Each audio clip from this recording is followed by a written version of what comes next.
Thank you so much for having us. We're really excited about this presentation. And my name is Derek Salinas-Lazarski. For those of you who don't know me, I'm the Associate Dean of Arts and Sciences. I work with Kevin Lee and Rick Segovia in the Arts and Sciences office. And Tina, I'll let you introduce yourself. Sure, yes. I'm Tina. I am on the Title V team working with Derek, Rick, and Kevin, and I'm working with the co-requisite classes in terms of embedded tutoring and then faculty training for them as well. Can you just talk a little bit more about what the co-requisite classes are? I don't know if anyone or everyone actually knows the methodology. Yeah. That's a great idea. So it's a 2 credit hour class for English, and for math it is either 1 or 2 credit hours, and it is added on to the Gateway Math and English course. So when students come and they have to take English 101, but they don't necessarily place into it, and they would place into the developmental ed, if they fall within a certain range, they can take this 2 credit hour additional support course, and it gives the instructors more time with the students to help them build the skills that they need to be successful, not just in the 101 class, but then to move them into the next college level course, either the 102 or if they're on their math track, whatever math course would be next for them. And we've seen a lot of success with that. So it would, when you're working with students and you do see them struggling with English, I have heard from instructors that students choose to take the 097 or the co-rec piece just to have that extra attention, not necessarily that they placed into it, but that they found that guidance helpful. Right. Yeah. It's a fairly new model, last 10 years in higher education. So we're excited to be implementing it full throttle on campus. And this is a result of our Title V grant that we received from the Department of Education with $2.8 million, which has also funded our transfer center. Selma, do you have a question? No, I just wanted to add to Christina's comments about students choosing to take the co-rec. I'm the one of instructors who teaches 2 different co-rec classes, statistics 170 math and general education math 102. And I have an example of the student who took my 102 co-rec class last semester. So since she had this extra hour, she didn't need to take it for the 170, but she chose to do this again. She said it was easier for her. So she's again in a co-rec class. Yeah, that's great. So as far as backgrounds go, Tina and I, our background, both of us have English background. So we're writing instructors, and our focus is on writing pedagogy. And so you're looking at our presentation today, writing across the curriculum. This is something that I've been interested in for a long time, starting back to when I started the Writing Center at Truman College in 2012. And one thing that we would hear from faculty over and over again, especially faculty outside of English class, outside of English departments, is my students can't write. My students can't write. And it's my belief that as a writer and a writing teacher, learning to write, that never ends. You don't finish Rep 101 and Rep 102 and all of a sudden you can write and know where all the punctuation goes and everything. That we know that's not true. And so it's my personal opinion that writing belongs embedded, writing instruction belongs embedded in every single course at the college, with some exceptions. Now, the thing is, that doesn't need to be really daunting. I'm not trying to make people who aren't writing instructors into English professors. No, what I'm saying is, and what we want to do here is give you some practical tools to be able to implement in your courses to be able to help your students learn how to write the way you want them to write in your courses. Tina, do you have anything to add? And if you do, like, just jump in, cut me off, like, throughout the hour. I'm okay with Yeah. that. People can also put your questions in the chat box or raise your hand. We can keep this loose and flowing the whole way. This is the first draft of this presentation, so you're kind of guinea pigs, and we're excited about that. So we're happy to learn along the way. Go ahead, Tina. Oh, I was just going to say, similar to you, my background is in the Writing Center at National Louis, and I had the same experiences. National Louis has a large graduate student population, and we would hear from the graduate level instructors that their students can't write. So yeah, similarly, like, students are going into the upper level classes not having the writing background that they need, and so that need is still there. I also applied for a grant, a research grant, that looked at faculty training for writing pedagogy. So, but similar to everything Derek's saying, is that it doesn't need to be daunting, and there's definitely ways that we can work writing instruction into discipline specific. And again, thank you. We want to give you specific tools that are portable to your classes, like, immediately. So here's what we're going to discuss today. We're going to talk about why writing across the curriculum is important, and then we're going to talk about strategies for teaching writing in any discipline, and then we're going to identify ways to cultivate student writing in your specific discipline. And as writing teachers, we're going to do some hopefully fun exercises that you like that are going to help us do this. Okay. So why do we need writing across the curriculum? But like I said before, there is no endpoint in learning to write. You know, the English language is one of the biggest languages in the history of the world, word-wise. There's like 500,000 words. It doesn't end. So we need to be constantly reinforcing writing skills, and there are so many different writing skills that can be reinforced. So we also know our general education outcomes. Written communication is one of our general education outcomes that should be reinforced across the board in our general education courses, and even in other courses as well. Writing's different in different disciplines too. We're going to talk about this later. A lab report and a research paper and a business proposal and a personal essay, all of these look very different, and we cannot just say you've taken Rhetoric 102 so you know how to write all these things. No, we need to empower each other to be able to teach our students how to write in these different disciplines, especially with the mindset of what does this writing look like professionally in the field? If you're going to go into this field, how do you need to be able to write 10 years from now? And how can I plant this seed and start giving you the skills for what your writing needs to look like in the future? So we're going to do an exercise later based on that. And lastly, and maybe my favorite because it's the most idealistic, when you're writing, when you're in the process of writing, we all know we're all scholars here. It's thought. You're putting well-constructed thought on the page, and you're forcing your mind to think. And connecting back to number 2, different disciplines not only have different writing ways of writing or methods and styles, etc., they have different thought processes. And so the writing goes hand in hand with also teaching your students how to think in those disciplines. Tina, do you have anything to add to that? Did I do okay? Yeah? I think you muted yourself.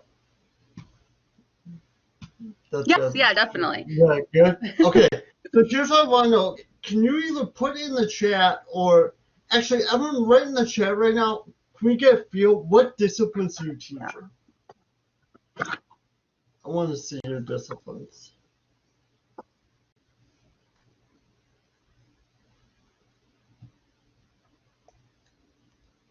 education,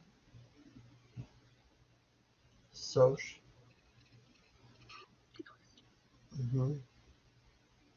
Anyone else?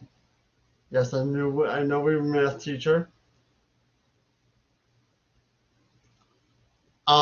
Okay, this is great. This is a great start. If you wouldn't mind popping in our other participants, put your disciplines in. Here's what I want to know. What are some ways you can either put in the chat? Engineering, that's great, very different. What are some ways that you teach writing or how to write in your courses? What are some things you do in your classroom? Or Yeah. really, what kinds of writing do you do in that field? I think examples of that would be helpful. Either way. Yes, someone. It depends on the class. The one that I use the most is a general education math class.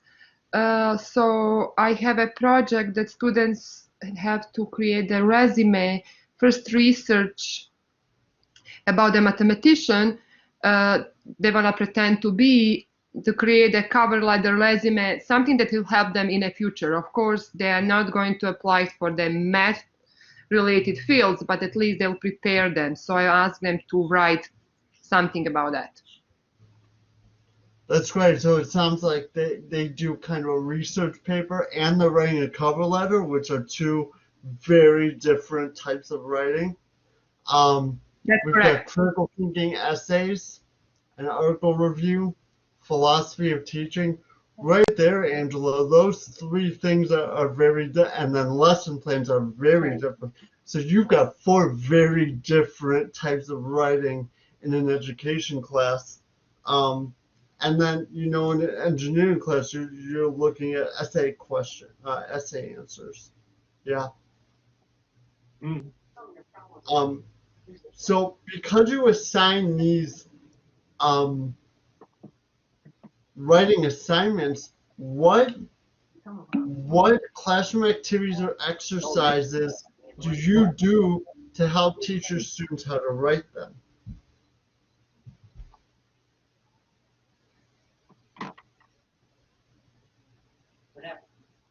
I assume that you're not just yes, go ahead, Monroe. Yes, I was on, but I was kicked out for some reason. But I'm back now. But anyway, I am I teach science, anatomy and physiology, and I'm having my students to write a research paper about actually about what's going on with COVID and what can they glean from all that's going on. So, it's like trying to pull eye teeth, trying to get the students to talk. Most of the students will talk, a few won't. But anyway, what can I do to motivate them? That's my question. And to write. That's great. I put a pin in that. We'll get there, but we're glad you got back on. Okay. Yeah. Okay, let's go to before Angela. Tiffany says she has them write sections of the paper in drafts and teaches them how to incorporate in-text citations. That's great. You're in a sociology class. That's writing instruction. That's great. I imagine you give them feedback on the drafts of the paper.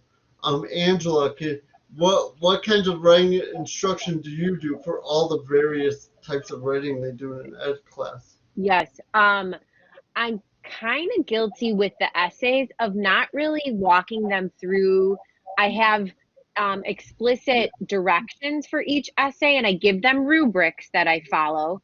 But I do walk them closer hand in hand with the lesson plans where I do walk them through it. I give them samples and I teach them how to write learning objectives, things like that. But I feel like, if they're in this intro to ed class, they should have the basics down for writing and I don't take as much time. Maybe I should take more time.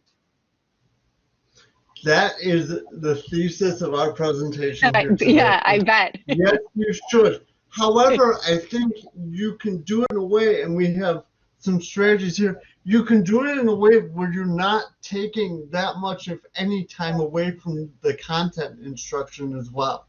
Okay. So Tina, I'm going to move on. I'm going to talk about some of these strategies. I'll let you talk about maybe the high stakes ones. So these are just, Tina and I have a lot more information on these strategies we have right here. I want to, before I get into explaining some of them, I want to say, Monroe, I think one of the ways to motivate students is just getting them to do it without even thinking about it. Yes. And so here, just get your students writing in the class. Doesn't matter what class you have. So Sure. 1 minute papers. Stick a question up on the screen or up on the board, and Angela does it. Stick a question, be like, hey, you got 60 seconds. I just want you to type as much as you can in response to the question. Doesn't matter if it's right, doesn't matter if it's wrong, doesn't matter if it's crazy. Just put words down the page and down on the page in response to the question. Okay. I would start my English classes this way. We have a question. You're going to write for 5 minutes. You're not allowed to stop writing. That's how I would do it. That's a little hardcore, but hey, I love writing. I'm an English teacher. So there are a lot of different ways you can adapt that, but get them writing. And we know, one of the things we know of writing is writing also brings thoughts out of you that are in your subconscious that you don't necessarily know were there. Sure. Or they help create or think of new things that you wouldn't have done without engaging in the actual act of writing, you know, instead of just sitting there like daydreaming. Comment? Good point. Thank you for that. Thank you. And it just drawing the kids out. And I mentioned to them, don't worry about how crazy it might sound, because the experts don't even know what's going on with COVID. And they go to breakout sessions. Yes. Yes. Yep. Yes, exactly. So I'm just going to I'll run through the low stakes ones, and Tina, if you want to do the high stakes ones. So know, want, learn. Stick any topic up on the screen or up on the board. COVID is a pretty big topic, but we can pick COVID and just say, hey, I just want you to write, you're going to spend 5 minutes. I want you to write 3 things you know about it, 3 things you want to know. And then at the end of class, you do 3 things that you learned about it. And you get them writing. Again, engaging in the act of writing brings out works with different parts of the brain, gets you thinking more. Annotating a text. Have them read a short article and make notes, and have them make physical notes. If you were in class, like face-to-face, you could pass out the article and have them mark on the actual text.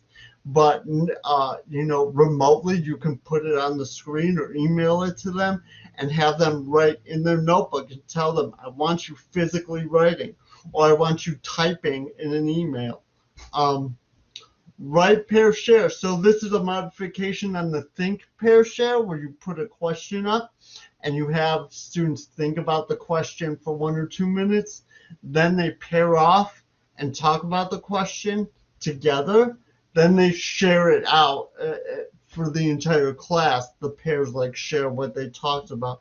The right pair shares the same thing. Instead of thinking at the beginning, you put a question up, you have them write about it the same way we did in the 1 minute papers. All right, everyone good? If you need to stop me, just click the hand button, raise your hand for me. Prompt brainstorming. So this is a little different than the 1 minute papers, or putting a question up. This is putting a question up. For example, we have the Illinois on the ballot, the Illinois fair tax. We're going to be voting on that in Illinois coming up during the election. You're all aware of that. If not, you should be. Go look it up. But you could put a question like that up, like, do you think people should or shouldn't vote for the Illinois fair tax? Have them look into it, and then have them not write what they believe, but make a list of all the possible things anyone could respond to that. Okay, so prompt brainstorming is brainstorm all the different possible responses to this prompt. Again, this should all be written. It can be done in a discussion board, in a notebook, or whatever, but get them writing. And finally, I love this one, the case study response. You give them real life, really in math, this is a word problem, but yeah, I worked with the automotive department in my last school, and they would give like students like a paragraph or two about a noise that a car is making and what the car's owner said the car was doing, and then they would have their students write responses to it. Okay, you could do that you could do it with a sociology problem, you could do it with a classroom management issue, you could do it with an engineering problem, any kind of case study, real world or made up. But if you're engaged in your discipline, those stories are out there every single day. So yeah, questions or comments on that, on any of those? The low stakes ones are meant to be so easy for you as an instructor to just stick into a lesson, to think like, okay, I was gonna lecture on this for 5 minutes at the beginning of class. Instead, I can turn that into a right pair share, or I can turn it into a 1-minute paper, or I was going to talk about the article instead. Let me have them annotate it. So the idea is to transform the things that you already do and just switch them into writing activities to get the students writing. And that's going to be your bridge into motivating students and into reinforcing those writing skills while not giving up any of your content instruction. Okay, that was a lot of talking by me. Questions or comments? I'll turn it over to Tina. You want to talk about the high stakes? I mean, it's similar with the high stakes of providing opportunities for students to engage in writing and build that writing fluency. And I think, just in the responses that you guys had, you're already assigning things like research papers, written essays, Magdalena, using essay like form answers to your questions.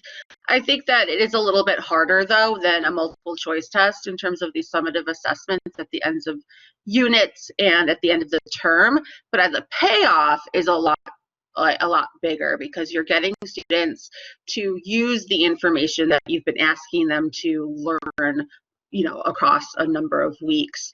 I think that even in terms of, like we were kind of saying, writing is critical thought, you're asking them to build their critical thinking skills, as well as reiterate the content knowledge that they learned during the term. So, I think that these high stakes assignments are worth, pursuing. And we can talk more later about how to respond to, say, a written essay, using check marks like, okay, you had this in there, but how do you respond to the actual writing of it? I think is important. And then also building in the same idea that Derek was saying about the case studies, having your written essays or your essay questions around real world scenarios. Will increase the likelihood that students will retain what they're learning and apply it to different contexts. Yeah, I think, and if you get really good at it, the high stakes assignments and writing tests are complemented by the low stakes ones, right? Mm-hmm. Like ideas that the students come up with in the 1-minute papers might be things that they use, or skills like writing skills that they use in the high stakes writing tasks. And in the high stakes writing tasks, you are giving them feedback and going through certain drafts and iterations and giving them feedback, like a lot of you have said already. But the barrier to entry, I think, or student nervousness and those kinds of things get broken down if you've incorporated one writing task into every single class period. If they're writing for you, even 2 minutes, 5 minutes a class period, it's going to be they're going to have higher confidence in writing in the genre and working on these higher stakes assignments than if they're just going in cold turkey without doing any writing in your class whatsoever to that point. So good, no questions, we're good. Okay, we're cruising. So we kind of talked about this earlier a little bit, like what kinds of assignments do you write, or what does writing in your field look like? What do individuals in your discipline have to write, and what do the writing conventions in your discipline say about the thought processes or the ways that students should approach your course? Okay, so I guess here's the question I have, and Tina, maybe help me out with the what I'm trying to get at a little bit. Sure. I'm gonna think out loud a little bit, okay? What I want to know is, what do you want think of like a major writing assignment that you've talked about, a research paper in engineering, a lesson plan or a critical thinking essay, etc. What do you want it to sound like? And what do you want it to actually look like on the page? What do you want that final product to look like? Because we want to start with the end in mind to then figure out like how you're going to get there, okay? So like a case study in a journal of sociology is not going to read like a lesson plan, which is not going to read like a personal essay. Does this make sense? Yeah, I think also just to add in there that the instructor's role too is bringing that content knowledge from the discipline or from the field into the classroom. So like you would know how you wanted that lesson plan to sound because you've done countless numbers of lesson plans. So really you have all of that in your back pocket. You just have to kind of go through and recognize like the activity you're going to ask us to do, and recognize the conventions that a lesson plan uses. Yeah, so let's use it as an example. Angela, you said you provide a sample. When you're teaching to write lesson plans, do you teach them to write them in the first person or the third person? Hi. I do first person. First person. Okay, great. Do they write them in paragraph form? Does it look like an essay? Not always for the lesson plans. We get like a lesson plan template that they follow with all the different areas that need to be filled out. I mean, there are some little paragraphs in certain areas, especially like with some of the step-by-step instructions that they have to provide. That makes sense? That's exactly what I wanted you to say, is step by step. Oh. A lesson plan, the style of a lesson plan it's a method. It's step by step. If you're writing a research paper on a famous mathematician, you're not teaching them to go step by step. That's not what you're looking for, right? You're looking for a different structure to that. Is that making sense? What Tina and I, as English teachers, are looking to do here is we want to get you started. We don't want you to be English teachers. What we want you to do is think like English teachers a little bit, okay? And the way that we as English teachers look at different pieces of writing, because there are so many different pieces of writing. Can you jump in there, Tina? Am I making sense? Yeah. So and again, like what kind of verbs do you use in a lesson plan? Like, do you use more active verbs, command sentences, infinitives? Like, there's definitely things that you do in a lesson plan that you wouldn't. Like the level of detail on a research paper about a mathematician is just going to be so much more. So yeah, I think definitely helping you guys to kind of like identify these points for your students will be helpful.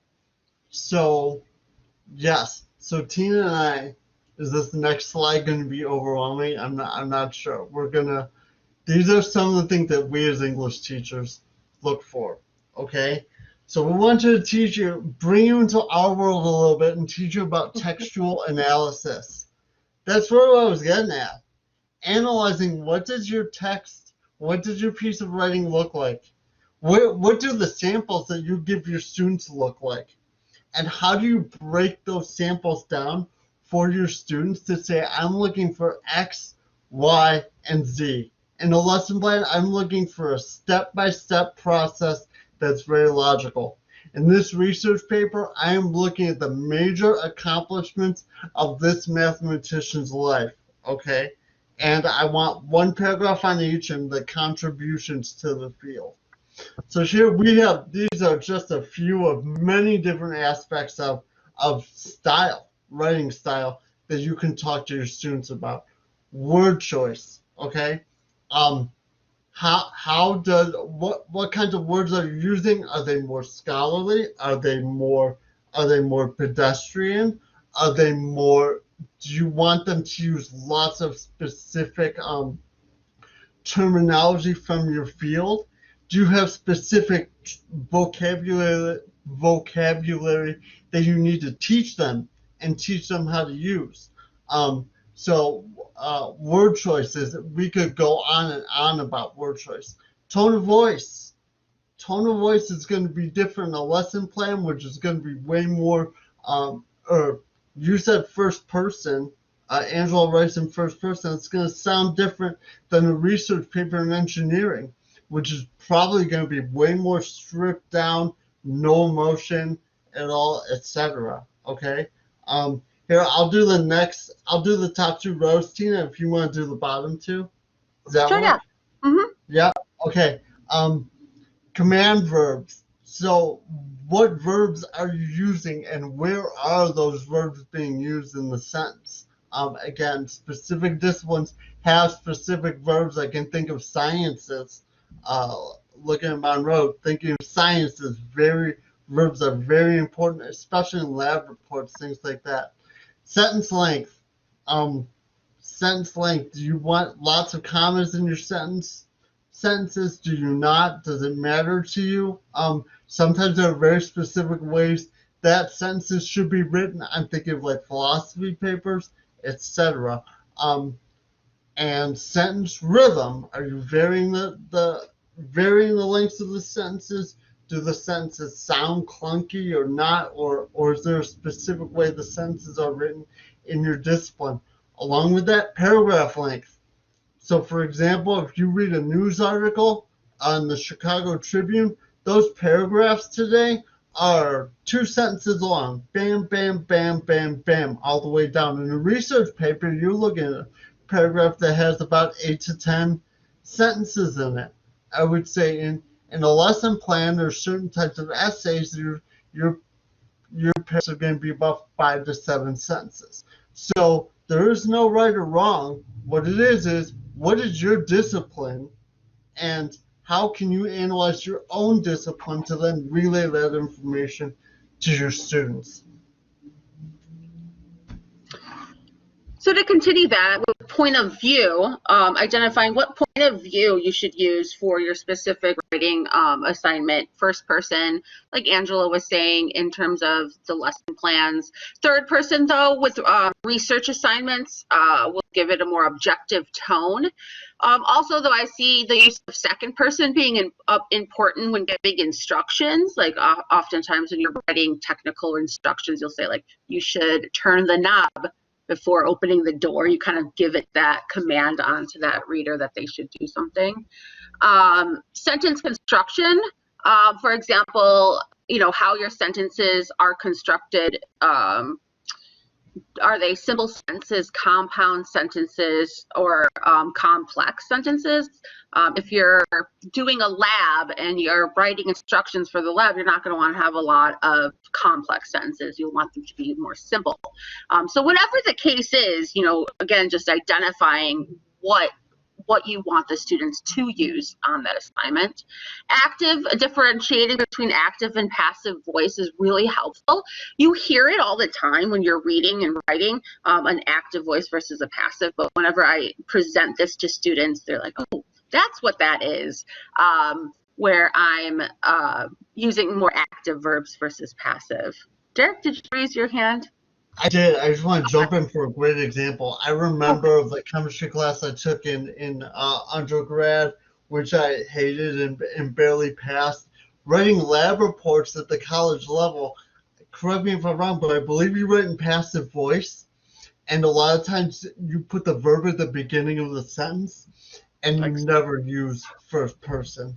And so I think that's fine because a lab report is a step-by-step method, just like Angela's lesson plans. Also a step-by-step method, but she uses the first person.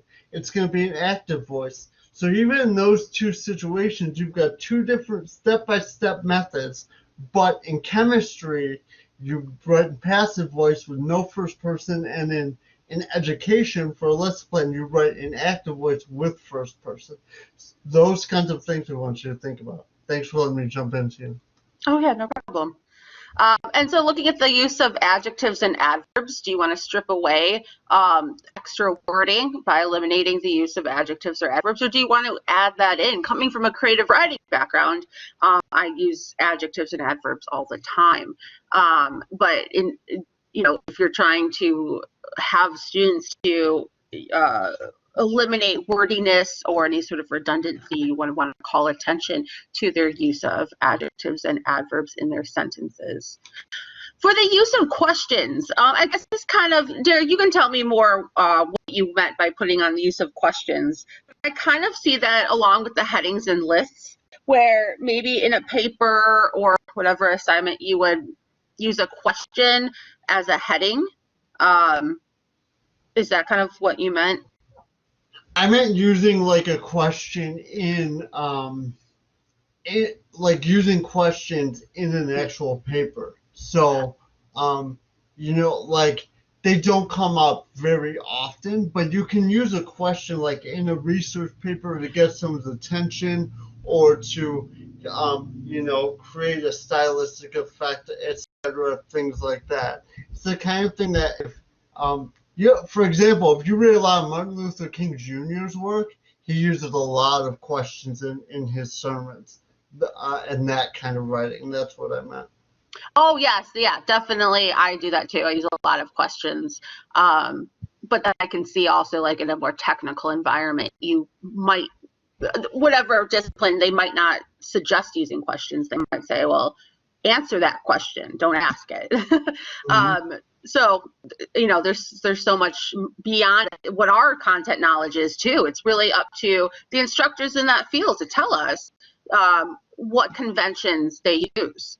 And I added in their headings and lists because I was looking through more outside of my wheelhouses, like technical writing, and I noticed that in those situations you would use more headings and lists. Whereas, research papers like I teach, we wouldn't necessarily advocate for a list. Yeah. Exactly. Yeah. Yep. So, Derek, to break this down for them, you're suggesting having them pick out not all of this, just like some 5, maybe 6, like how many pieces would they want to include, in their classes. I'm so glad you asked that, Tina. So why don't we do an exercise to that effect? So these are different questions. This is the same slide in a different format, which kind of reinforces what we're talking about. This slide, all these questions are just what Tina and I talked about here. So we're not going to do this exercise. Here's what we're going to do. I've got this is from a philosophy paper, and what I want you to do is read this, and then I want you to just, I put right down 3 characteristics of the writing style in this piece. I think if you can start with that, that is a great start. But let's make it even easier.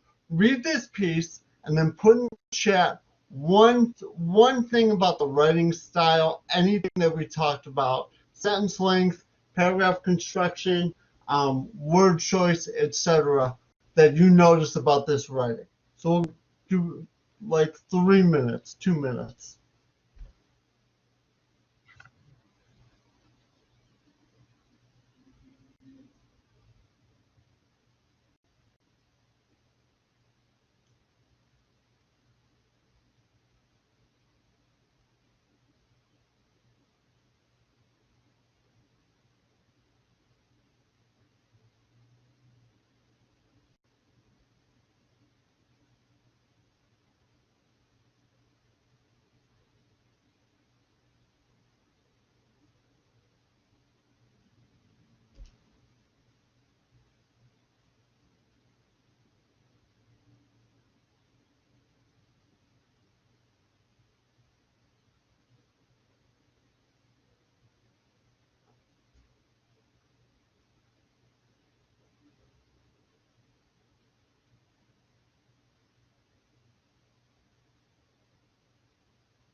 We've got radio silence here. And would have one aspect. Could be anything. Just describe one way, and you're at a loss, no idea. Okay?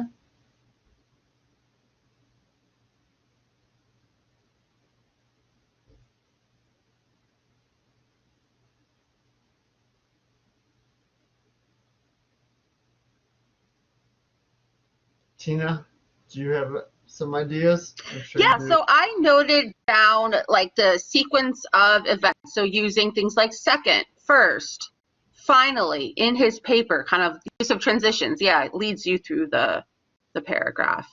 Yes, I agree. The use of those introductory words in his paper, first, second, finally, that kind of makes this paragraph into a list. 1, 2, 3. Tiffany says also short sentences. Yes, the sentences are short and direct.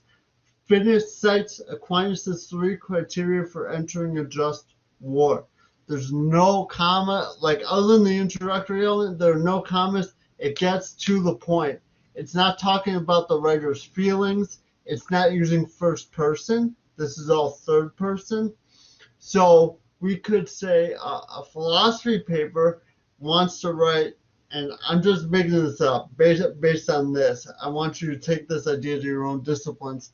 But a philosophy paper wants short, direct sentences and a methodological process to the paragraphs. Does everyone see that? It's a little tough.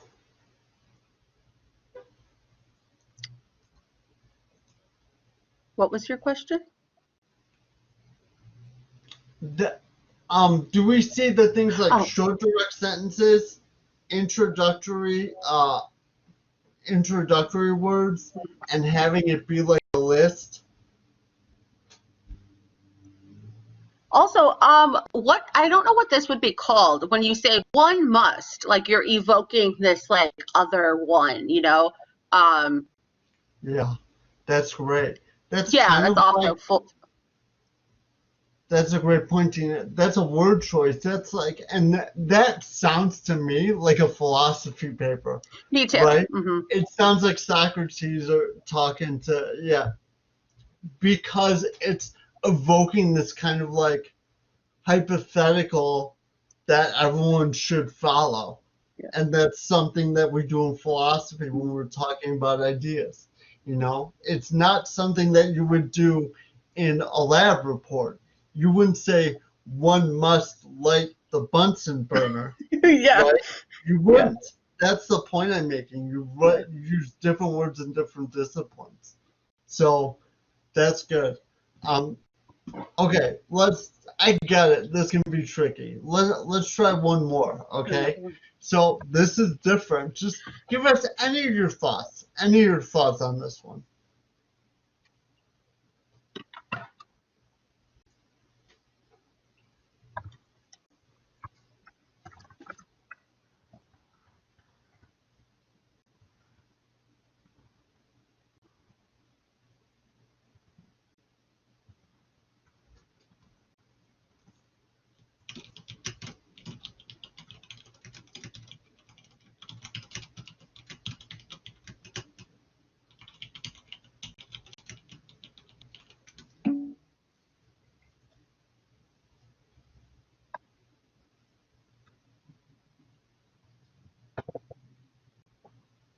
There's some specific things that should jump out at you about this right away that this paragraph does that the other one didn't. Easy, simple stuff. Like,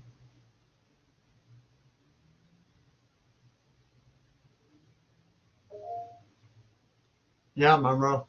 Yeah, well, this tends to describe very definitely what is going on and talks about an experiment. What is an ideal gas and what is meant by voltage signals in volts. So it's very direct and also defining each part, but it is very specific, very specific. So there's no room for error. It's just all directed, and this is something that you have to do or you're going to do. without any questions about it. Right. Whoever's reading this should be able, it's written in such a way that you want the person reading it to be able to replicate exactly what happened without error. That's a good point. What else? Very direct.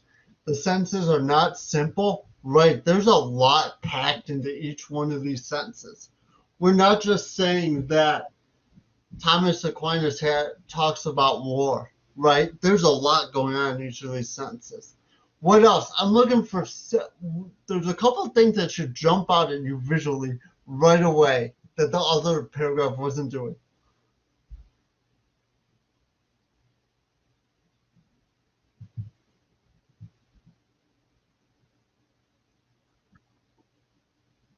How about, we're short on time, so I'm just going to move. The parentheses, the parentheticals, KPA, K, 13.6 PSIA.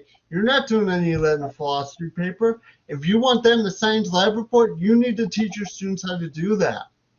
You need to teach your students where those parentheticals go and how to use them, right? That's a big aspect. That jumps out at me visually right away in this piece. This is also not, we're not saying here one must, or we talk about this, or he discusses this. There's no even people discussed in this at all. The word choice is all completely scientific. Yes. Right? And I was just looking at what it says in temperature degree. K would stand for Kelvin, degrees Kelvin, not Celsius or Fahrenheit, but Kelvin, and that's used in chemistry a lot, degrees Kelvin when measuring gas. Are you talking about, yeah, are we going to talk about degrees Kelvin when we're talking about Thomas Aquinas? No. No. We're not. We're not, right? That's So, right. so these are the things that I want you to pay attention to in the writing that you want your students to produce. You're not going to learn this whole thing here in this presentation. We're planting the seeds here. Let's move on to my last example, which is very different from the first two. Okay. Tina, was there anything you wanted to add here that I missed? Just the use of past tense. So do lab reports use your past tense? Tell your students that. Here we've got the use of passive voice. Air was heated, were calibrated, was calculated. So again, I don't think, how much you really teach the students this other than bringing it to their attention that they're supposed to be using it. That's a question we can answer later. Right. I think if a student turned in a lab report saying, I heated air in a pressure vessel, you would say as an instructor, you don't write it this way. Do not say I heated air. You say air was heated, etc. Right. Okay. So let's read this last one. And for this last one, I want some answers in the chat box. Okay. And I know you can do it. I know you can do it. How about before we do that, let's just refresh ourselves.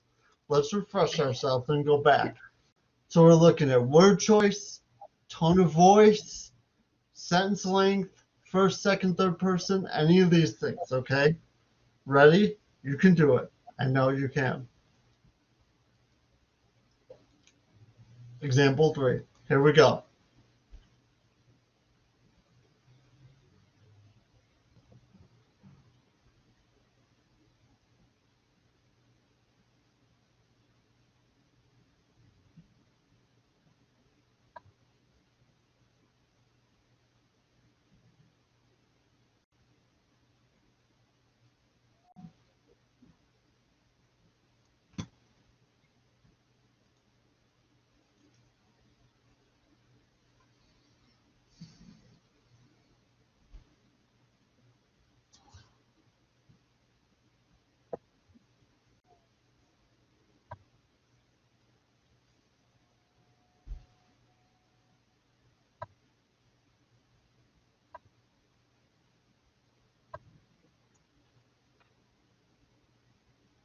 I want to see things in the chat box.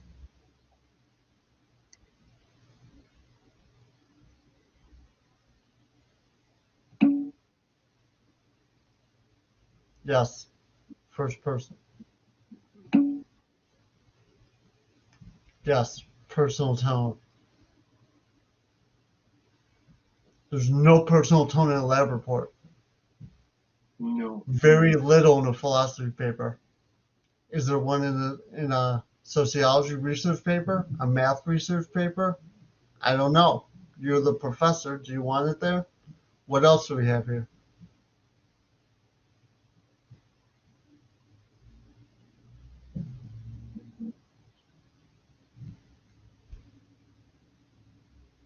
Tina, you want to give us give Yeah. us a little push? Sure. The sentence rhythm, like if you notice the use of clauses at the beginning and the middle of sentences creates a rhythm. Everything I've ever felt strongly about, I've done something about. Or here in the next line it says, I guess that's why, unable to do anything else, I soon began writing. So playing around with clauses in that way can create a different sort of rhythm to the sentences. How about the list in the middle, such as Sammy the Pimp, John Hughes, the gambling house owner, the thief jump steady, and several dope peddlers? Using long lists like that can be very effective in specific types of writing. It has an effect, it has a rhythm, it shares a lot of details in a short amount of time, but it's not appropriate in all types of writing. Someone, come on, give us someone else, one or two people, please put something else in the chat. I'm going to push you.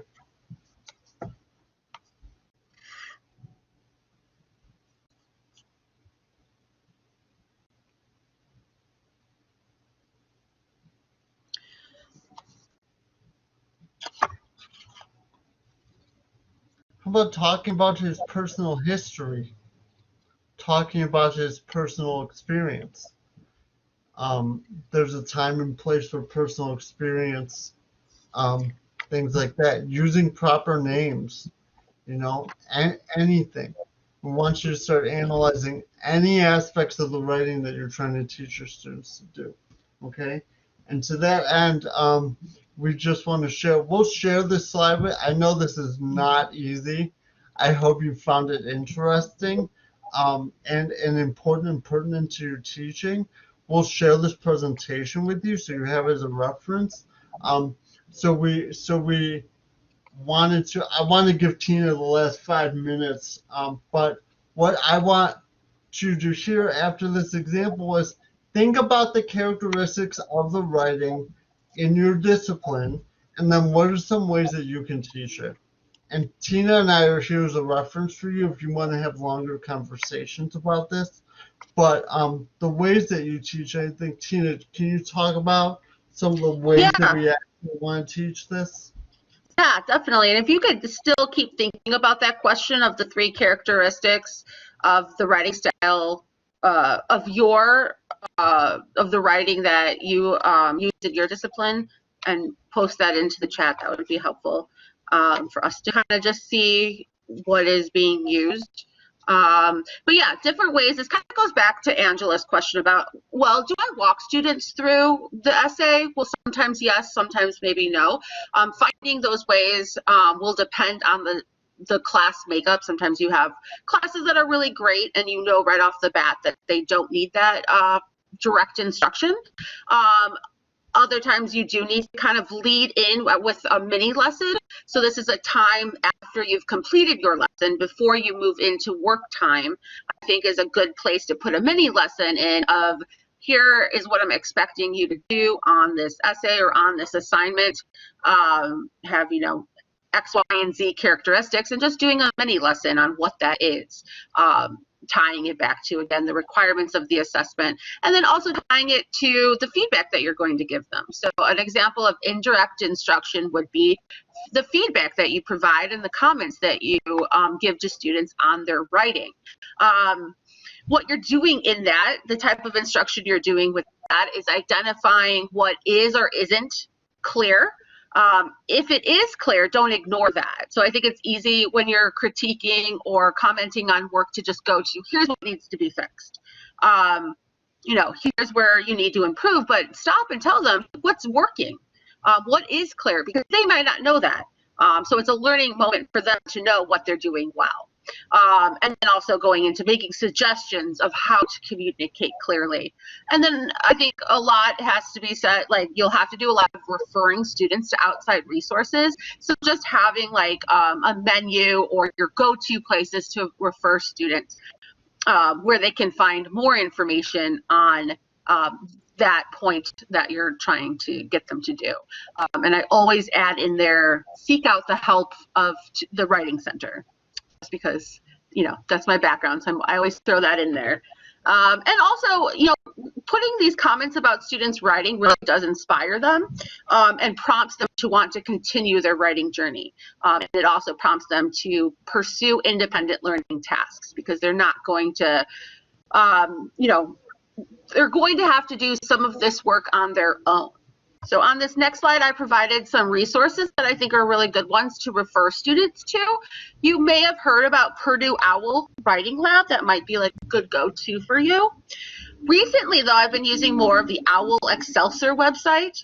I also use Khan Academy a lot. You might have heard of Khan Academy, but their grammar website or their grammar section is like a step-by-step lesson of a whole cadre of grammar points. So don't feel pressured to have to teach how to write a sentence. You know, they can easily go into Khan Academy and move through that lesson on their own. So, you know, hopefully these resources would be helpful for you to have. We do not want you to be teaching grammar. Yeah. I think that's one thing we're saying. You should not be teaching grammar. Your students, if they need grammar help, they should go seek it out, find their own resources, find a tutor, go to the writing lab. Be encouraging, say this isn't clear, or you need to fix your grammar or work on this aspect of your grammar. That's on them. That's on them. What we're talking about is how to write in your individual discipline. And if you take nothing else from this presentation, the best way to do that is just get them writing. Just figure out ways to incorporate writing into your course. Right, Tina? Yeah, I agree. Yeah. And also feel free to reach out to either one of us to talk about any specific strategies for your course. I'm happy to talk with faculty, and I'm sure, I don't know, we'll put Derek on the spot too, but you know, we can always come back and do more of a presentation like this as well, because there's a lot for us to talk about. So. Yes, we'll absolutely email you the presentation. We'll send it to Erin, and this video will be up on the CT website for you to refer to as well. Yes. Any other final questions or thoughts? Thank you, Magdalena. That's very nice. Well, thank you. This has been so helpful to me, being a science person, science teacher. And right now, as I mentioned, now I have students who are working on the COVID pandemic, and they're writing about it. They're in breakout sessions, they're discussing it. So this is a great way for me to find another resource in terms of encouraging them. So I always try to encourage them on what they're doing. But I so far I've had some great ideas about what they feel about it and how they would go about solving this monumental problem that's taken over the world, is taking over the country. But so thank you for that, Derek. Thank you. Well, thank you all for being here, and we really appreciate it. We have fun doing this, and thank you, Tina, for doing it for me. You want to have the last words? Yeah, thank you. No, thank you guys for coming. This was great. Yeah. Yep. So reach out to us if you need more. We'll provide these as resources, and